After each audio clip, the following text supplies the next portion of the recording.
ನಮಸ್ಕಾರ ಸ್ನೇಹಿತರೆ, ಮತ್ತೊಮ್ಮೆ ತಮಗೆಲ್ಲರಿಗೂ ಟಾರ್ಗೆಟ್ HSTR ಯೂಟ್ಯೂಬ್ ಚಾನಲ್ಗೆ ಸ್ವಾಗತ. And welcome you all to target HSTR YouTube channel. This is the ninth class. This is the ninth class on 2003 old question paper of HSTR.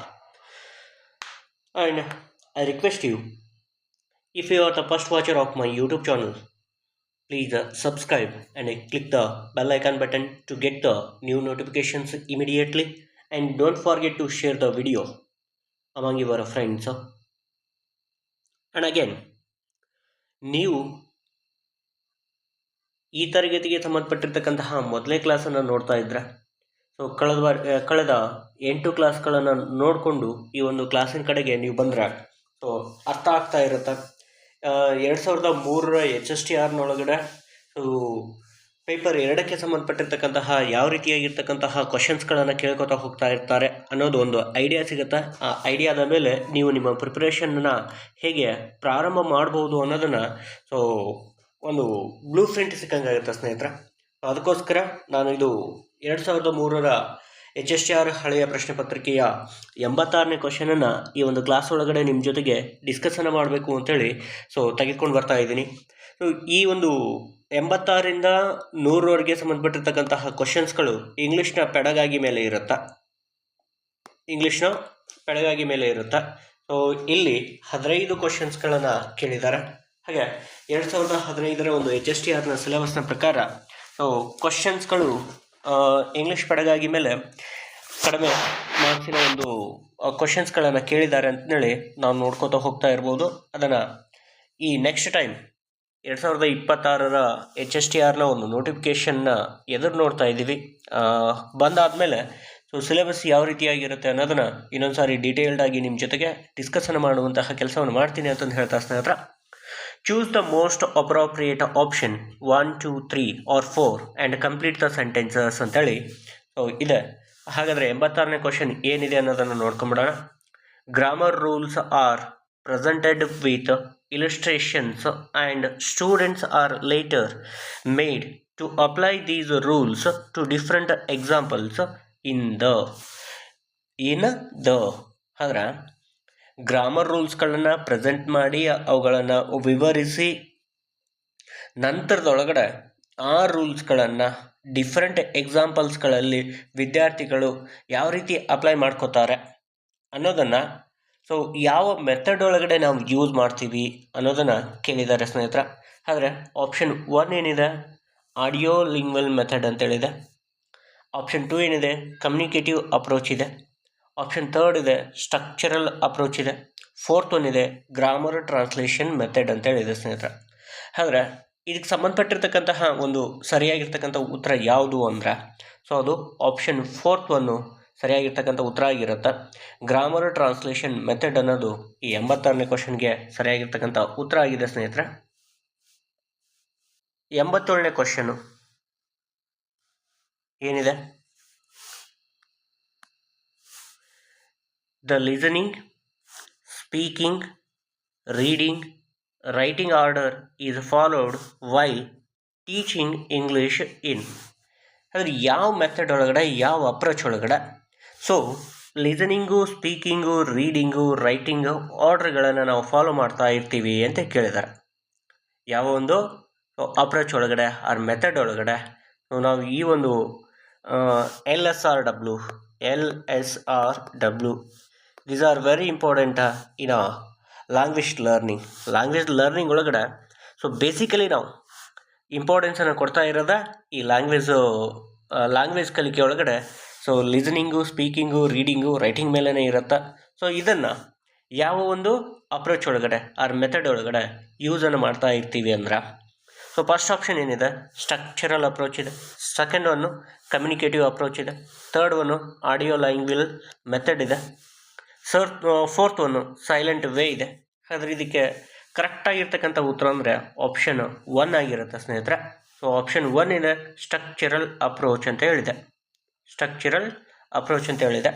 So ಮುಂದಿನ class ಒಳಗಡೆ ನಾನು English ಪೆಡಗಾಗಿ ಸಂಬಂಧಪಟ್ಟಿರ್ತಕ್ಕಂಥ ಇನ್ ಡಿಟೇಲ್ಡಾಗಿ chapter wise ನೋಟ್ಸನ್ನು ಮಾಡ್ಕೊತಾ ನಿಮ್ಮ ಜೊತೆಗೆ importance ಇರ್ತಕ್ಕಂತಹ ಪಾಯಿಂಟ್ಸ್ಗಳನ್ನು so discuss ಮಾಡಬೇಕು ಅಂತೇಳಿ ತಯಾರಿಯನ್ನು ಮಾಡ್ಕೋತಾ ಇದ್ದೀನಿ. ಸೊ ಅಲ್ಲಿವರೆಗೂ ನಾವು ಈ ಹಳೆ ಕ್ವಶನ್ ಪೇಪರ್ಗಳು ಏನಿದ್ದಾವೆ ಅನ್ನೋದನ್ನು ಒಂದು ಸಾರಿ ಮನನ ಮಾಡ್ಕೊಂಡು ಆಮೇಲೆ ಸೊ ಡಿಟೇಲ್ ಸಿಲೆಬಸ್ಗೆ ಹೋಗೋಣಂತ. ಇನ್ನು 88ನೇ ಕ್ವಶನು, ಆ communicative activity in the class room is based on. ಅಂದರೆ ಕಮ್ಯುನಿಕೇಟಿವ್ ಆ್ಯಕ್ಟಿವಿಟಿ ಕ್ಲಾಸ್ ಒಳಗಡೆ ಯಾವುದ್ರ ಮೇಲೆ ಬೇಸ್ ಆಗಿರುತ್ತೆ ಅಂತ ಕೇಳಿದಾರೆ. ಕ್ರಿಯಾ ಕಮ್ಯುನಿಕೇಟಿವ್ ಆ್ಯಕ್ಟಿವಿಟಿ ಹಾಗಾದರೆ ಯಾವುದಾದ್ರ ಮೇಲೆ ಬೇಸ್ಡ್ ಆಗಿರುತ್ತೆ? So option 1 the speaking skill, option 2 the listening skill, option 3 the reading writing skill. ಅಂದರೆ ಕಮ್ಯುನಿಕೇಟಿವ್ ಆ್ಯಕ್ಟಿವಿಟಿ ಯಾವುದ್ರ ಮೇಲೆ ಬೇಸ್ ಆಗಿರುತ್ತೆ? 4th one all of the above ಅಂತ ಹೇಳಿದೆ. ಈ 88ನೇ ಕ್ವಶನ್ಗೆ ಸರಿಯಾಗಿರ್ತಕ್ಕಂಥ ಉತ್ತರ ಅಂದರೆ all of the above. Language ಒಳಗಡೆ ನಾವು ಒಂದು ಲ್ಯಾಂಗ್ವೇಜನ್ನು ಪಾಠ ಮಾಡ್ತಾ ಇದ್ದರೆ ಈ 4ಗಳು ಯಾವ್ಯಾವು? LSRW ಇವೆಲ್ಲವೂ ಕವರ್ ಆಗ್ತಾ ಇರುತ್ತೆ ಸ್ನೇಹಿತರೆ. ಇದರೊಳಗಡೆ ಯಾವುದೂ ಸಹ ಸೊ ಕಮ್ಯುನಿಕೇಟಿವ್ ಆ್ಯಕ್ಟಿವಿಟಿ ಒಳಗಡೆ ಮಿಸ್ಸೇ ಆಗೋದಿಲ್ಲ. ಇನ್ನು 89ನೇ question, pictures can be used in the classroom to teach and practice. Option 1 listening, speaking, reading, writing. Option 2 speaking, reading. Option 3 writing, listening. Option 4 reading, writing. ಹಾಗೆ ಪಿಕ್ಚರ್ಸ್ಗಳನ್ನು ತೋರಿಸಿ ಟೀಚಿಂಗ್ ಏಡ್ಸ್ಗಳನ್ನು ಯೂಸ್ ಮಾಡ್ತೀವಿ ನಾವು ಪಾಠವನ್ನು ಮಾಡ್ತಾ ಇರುವಂತಹ ಸಂದರ್ಭದೊಳಗಡೆ, ಸೊ ಕ್ಲಾಸ್ ರೂಮ್ ಒಳಗಡೆ. ಹಾಗಾದರೆ ಈ ಪಿಕ್ಚರ್ಸ್ ಏಡ್ಸ್ಗಳನ್ನು ಯೂಸ್ ಮಾಡಿ ಏನನ್ನು ಸೊ ನಾವು ಟೀಚ್ ಮಾಡ್ಬೋದು ಮತ್ತು ಪ್ರಾಕ್ಟೀಸ್ ಮಾಡಿಸ್ಬೋದು ವಿದ್ಯಾರ್ಥಿಗಳಿಗೆ. ಆದರೆ ಏನನ್ನು ಒಳಗೊಂಡಿರುತ್ತೆ 89ನೇ ಕ್ವಶನ್ ಒಳಗಡೆ? ನಾನು ಆಲ್ರೆಡಿ ಹೇಳಿಬಿಟ್ಟಿದ್ದೀನಿ, ನಾವು ಲ್ಯಾಂಗ್ವೇಜನ್ನು ಟೀಚ್ ಮಾಡ್ತಾ ಇರ್ತಕ್ಕಂತಹ ಸಂದರ್ಭದೊಳಗಡೆ ಸೊ ಏನೆಲ್ಲ ಕವರ್ ಆಗುತ್ತೆ? ನಮ್ಮದು ಫಸ್ಟ್ ಇಂಪಾರ್ಟೆನ್ಸ್ ಯಾವುದ್ರ ಮೇಲೆ ಇರುತ್ತೆ? ಆ ಫಸ್ಟ್ ಇಂಪಾರ್ಟೆನ್ಸೇ ಸೊ LSRW. ಹಾಗಾದರೆ ಪಿಕ್ಚರ್ಸ್ಗಳನ್ನು ಯೂಸ್ ಮಾಡಿ ನಾವು ಪಾಠ ಮಾಡ್ತಾ ಇರ್ತಕ್ಕಂಥ ಸಂದರ್ಭದೊಳಗೂ ಸಹ ಸೊ ಏನನ್ನು ಟೀಚ್ ಮಾಡೋದು? ಲಿಸನಿಂಗನ್ನು ಹೇಗೆ ಲಿಸನ್ ಮಾಡ್ಬೋದು, ಹೇಗೆ ಸ್ಪೀಕ್ ಮಾಡ್ಬೋದು, ಹೇಗೆ ರೀಡಿಂಗ್ ಮಾಡ್ಬೋದು, ಹೇಗೆ ರೈಟಿಂಗ್ ಮಾಡ್ಬೋದು ಅನ್ನೋ ಈ 4 ಪಾಯಿಂಟ್ಸ್ಗಳನ್ನು ಸಹ ನಾವು ಕವರನ್ನು ಮಾಡ್ತಾ ಇರ್ತೀವಿ ಸ್ನೇಹಿತರೆ. ಆದರೆ ಈಗ ಸರಿಯಾಗಿರ್ತಕ್ಕಂಥ ಉತ್ತರ ಯಾವುದು ಅಂದರೆ ಲಿಸನಿಂಗ್, ಸ್ಪೀಕಿಂಗ್, ರೀಡಿಂಗ್, ರೈಟಿಂಗ್ ಅನ್ನೋದು ಸರಿಯಾಗಿರ್ತಕ್ಕಂಥ ಉತ್ತರ ಆಗಿರುತ್ತೆ. ಇನ್ನು 90ನೇ ಕ್ವಶನು, ಅ ಗ್ಲೀಡೋಗ್ರಾಮ್ ಈಸ್ ಯೂಸ್ಡ್ ಟು ಟೀಚ್. ಗ್ಲೀಡೋಗ್ರಾಮ್ is used to teach. So ಗ್ಲೀಡೋಗ್ರಾಮನ್ನು ಯಾವುದಕ್ಕೆ ನಾವು ಯೂಸ್ ಮಾಡ್ಕೋತೀವಿ? ಯಾವುದಕ್ಕೆ? ಆಪ್ಷನ್ 1 ಇದೆ ರೀಡಿಂಗ್, ಆಪ್ಷನ್ 2 ಇದೆ ರೈಟಿಂಗ್, ಆಪ್ಷನ್ 3 ಇದೆ ವೊಕ್ಯಾಬ್ಯುಲರಿ, ಆಪ್ಷನ್ 4 ಇದೆ ಸ್ಟ್ರಕ್ಚರ್ ಅಂತೇಳಿದೆ. ಆದರೆ ಇದಕ್ಕೆ ಸರಿಯಾಗಿರ್ತಕ್ಕಂಥ ಉತ್ತರ ಯಾವುದು ಅಂದರೆ ಆಪ್ಷನ್ 3 ಏನಿದೆ ಇದಕ್ಕೆ ಸರಿಯಾಗಿರ್ತಕ್ಕಂಥ ಉತ್ತರ ಆಗಿರುತ್ತೆ ಸ್ನೇಹಿತರೆ. ವೊಕ್ಯಾಬ್ಯುಲರಿಯನ್ನು ನಾವು ಟೀಚ್ ಮಾಡುವಾಗ ಗ್ಲೀಡೋಗ್ರಾಮನ್ನು ಉಪಯೋಗ ಮಾಡ್ಕೋತಾ ಇರ್ತೀವಿ. The skill of looking up a dictionary to find the meaning of a word is called.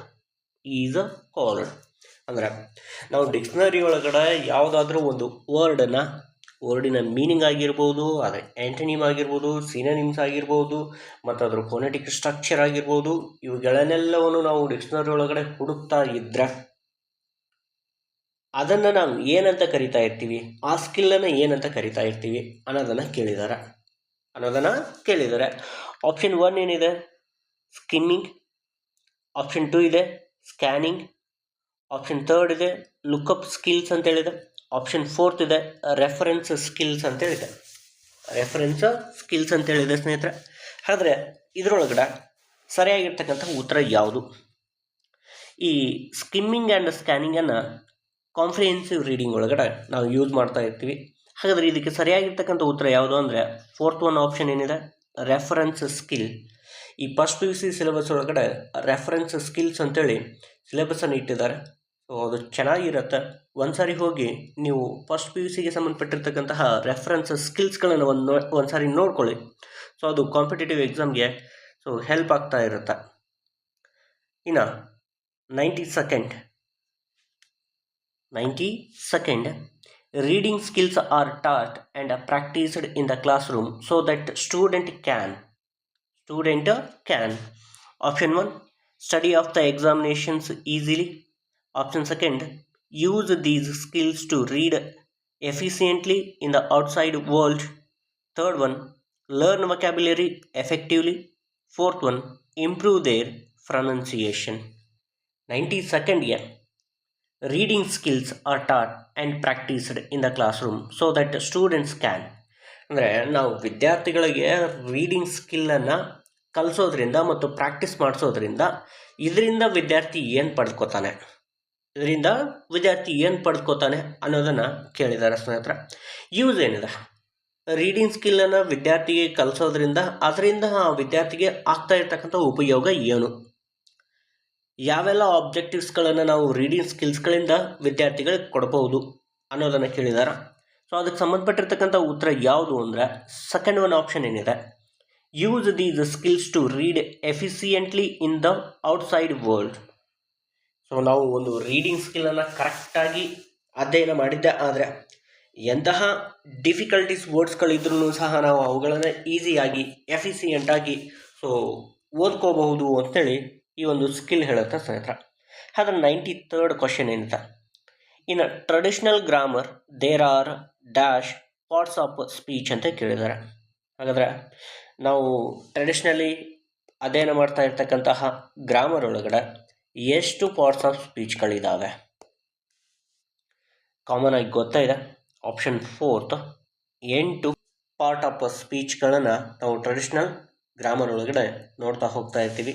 ಹಾಗೆ 94th, another term for words that have lexical meaning is. 94th answer ಯಾವುದಾಗಿರುತ್ತೆ? Option first form words, option second empty words, option third content words, option 4th functions ಅಂತ ಹೇಳಿದೆ.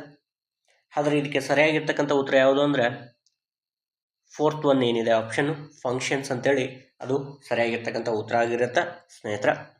ಹಾಗೆ 95th, the term validity in English language teaching is used when we refer to ಅಂತ ಕೇಳಿದ್ದಾರೆ. Option 1 the syllabus, option second the textbook, option third listening, option 4th the classroom ಅಂತ ಹೇಳಿದ ಸ್ನೇಹಿತರ.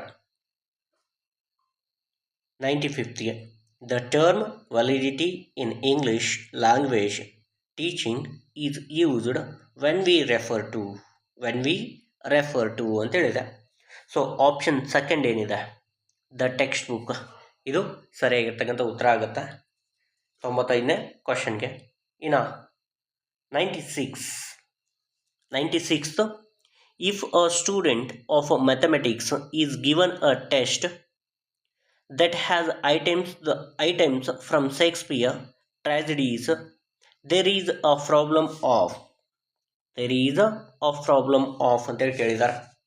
So option 1 construct validity, option second content validity, option third reliability, option 4th face validity ಅಂತ ಹೇಳಿದೆ.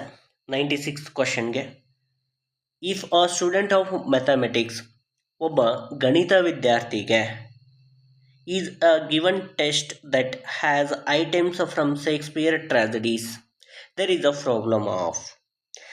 ಈಗ ಒಬ್ಬ ಮ್ಯಾಥಮೆಟಿಕ್ಸನ್ನು ಕಲಿತಾ ಇರ್ತಕ್ಕಂಥ ವ್ಯಕ್ತಿಗೆ ಶೇಕ್ಸ್ಪಿಯರ್ನ ಟ್ರಾಜಿಡೀಸ್ಗಳ ಮೇಲೆ ಟೆಸ್ಟನ್ನು ಬರೆಯೋದಕ್ಕೆ ಕೊಟ್ಟರೆ ಅವನು ಎದುರಿಸ್ತಾ ಇರ್ತಕ್ಕಂತಹ ಪ್ರಾಬ್ಲಮ್ ಏನಾಗಿರತ್ತ? ಸೊ ಅವನಿಗೆ ಏನು ಪ್ರಾಬ್ಲಮ್ ಇರತ್ತಂದರೆ ಕಂಟೆಂಟ್ ವ್ಯಾಲಿಡಿಟಿಯ ಪ್ರಾಬ್ಲಮ್ ಇರತ್ತೆ. ಅವನು ಕಲಿತಾ ಇರ್ತಕ್ಕಂಥದ್ದು ಮ್ಯಾಥಮೆಟಿಕ್ಸು, ಅವನಿಗೆ ಹೋಗಿ ಶೇಕ್ಸ್ಪಿಯರ್ನ ಟ್ರಾಜಿಡೀಸ್ಗಳನ್ನು ಟೆಸ್ಟ್ ಬರೆಯೋದಕ್ಕೆ ಕೊಟ್ಟರೆ ಆ ಕಂಟೆಂಟ್ ಬಗ್ಗೆ ಅವನಿಗೆ ಏನಿರಲ್ಲ, ನಾಲೆಜೇ ಇರಲ್ಲ. ಸೊ ಹೀಗಾಗಿ ಯಾವುದೇ ರೀತಿಯಾಗಿರ್ತಕ್ಕಂತಹ ಕ್ವಶನ್ಸ್ಗಳನ್ನು ಕೊಟ್ಟರೂ ಸಹ ಲ್ಯಾಕ್ ಆಫ್ ಕಂಟೆಂಟ್ ವ್ಯಾಲಿಡಿಟಿ ಇಲ್ಲಿ ನಾವು ಕನ್ಸಿಡರ್ ಮಾಡ್ತೀವಿ. ಸೊ ಆ ಒಂದು ಮ್ಯಾಥಮೆಟಿಕ್ಸ್ನ ಸ್ಟೂಡೆಂಟ್ಗೆ ಶೇಕ್ಸ್ಪಿಯರ್ನ ಟ್ರಾಜಿಡೀಸ್ಗಳ ಒಂದು ಕಂಟೆಂಟ್ ಗೊತ್ತಿತ್ತು ಅಂದ್ರೆ ನಾವು ಯಾವುದೇ ರೀತಿಯಾಗಿರ್ತಕ್ಕಂಥ ಟೆಸ್ಟನ್ನು ಕೊಟ್ಟರೂ ಸಹ ಅದನ್ನು ಈಸಿಯಾಗಿ ಫಾಲೋ ಅಪ್ ಮಾಡುವಂತಹ ಕೆಲಸ ಮಾಡ್ತಾ ಇದ್ದ. ಬಟ್ ಇಲ್ಲಿ ಕಂಟೆಂಟ್ನ ಒಂದು ಲ್ಯಾಕ್ ಇರೋದ್ರಿಂದ, ಸೊ ಹೀಗಾಗಿ ಕೊರತೆ ಇರೋದ್ರಿಂದ, ಸೊ 96th ಕ್ವಶನ್ಗೆ ಕಂಟೆಂಟ್ ವ್ಯಾಲಿಡಿಟಿ ಅನ್ನೋದೇನಾಗಿರುತ್ತೆ, ಸೊ ಸರಿಯಾಗಿರ್ತಕ್ಕಂಥ ಉತ್ತರ ಆಗಿರುತ್ತೆ ಸ್ನೇಹಿತರೆ ಇದಕ್ಕೆ. ಇನ್ನು 97, A multiple choice test mainly measures a candidate's ಆದರೆ first one guessing power, second one capacity to recognise, third one memory power, fourth one grammatical knowledge ಅಂತ ಹೇಳಿದೆ. ಒಬ್ಬ ವಿದ್ಯಾರ್ಥಿಗೆ ಮಲ್ಟಿಪಲ್ ಚಾಯ್ಸ್ ಬೇಸ್ಡ್ ಎಕ್ಸಾಮ್ಸ್ಗಳನ್ನು ಮಾಡೋದ್ರಿಂದ ಆ ಕ್ಯಾಂಡಿಡೇಟ್ಸ್ನಿಂದ ನಾವೇನು ಪಡೆದುಕೊಳ್ಬೋದು ಅಥವಾ ಏನನ್ನು ತಿಳಿಸೋದಕ್ಕೆ ಹೋಗ್ಬೋದು ಅಂತಂದೇಳಿ ಕೇಳಿದ್ದಾರೆ. ಮಲ್ಟಿಪಲ್ ಚಾಯ್ಸ್ ಟೆಸ್ಟ್ ನಮ್ಮ ಕಾಂಪಿಟೇಟಿವ್ ಎಕ್ಸಾಮ್ಸ್ಗಳೆಲ್ಲ ನಡೀತಾ ಇರೋದೆ ಮಲ್ಟಿಪಲ್ ಚಾಯ್ಸ್ ಬೇಸ್ಡ್ಗಳಿಂದಾನೆ. ಆದರೆ ಇಲ್ಲೇನಿದೆ, ಕೆಪಾಸಿಟಿ ಟು ರೆಕಗ್ನೈಸ್ ಅನ್ನೋದು ಇದಕ್ಕೆ ಸರಿಯಾಗಿರ್ತಕ್ಕಂಥ ಉತ್ತರ ಆಗಿರುತ್ತೆ ಸ್ನೇಹಿತರೆ. ಕೆಪಾಸಿಟಿ ಟು ರೆಕಗ್ನೈಸ್ ಅನ್ನೋದು ಇದಕ್ಕೆ ಸರಿಯಾಗಿರ್ತಕ್ಕಂತಹ ಉತ್ತರ ಆಗಿರುತ್ತೆ. ಆ್ಯಂಡ್ ಇನ್ನು 98 one, the making up criteria for a test must be prepared after the test is administered. Option second, before the test is administered. Third one, during the test. Fourth one, after going through 10 answers scored ಅಂತ ಹೇಳಿದೆ.